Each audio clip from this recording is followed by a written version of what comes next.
On paper, I had finally made it. I had the title I used to put in my Instagram bio as a joke.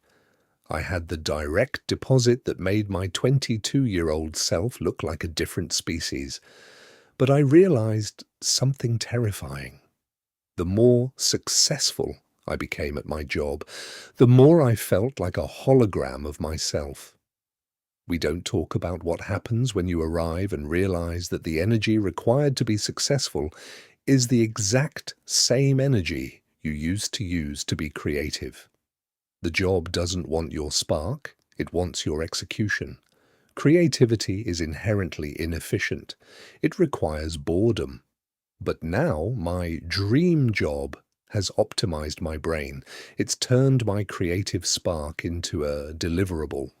It's not laziness keeping you from your hobby at night. It's cognitive exhaustion shift one, the unproductive hour. I started scheduling 1 hour a day where I am explicitly forbidden from being productive. No emails, no growth podcasts, just being. You have to prove to your brain that your value isn't tied to your output 24/7. Shift 2. Strategic underperformance. You cannot give 110% to a dream job and expect to have anything left for your dream life. I stopped being the first to reply and started being the one who delivers on time. That extra 10% is where your soul lives. Shift 3. Separate your identities. I view my job now as the corporate sponsor of my creativity. When you view your job as a patron rather than a prison, the energy starts to return.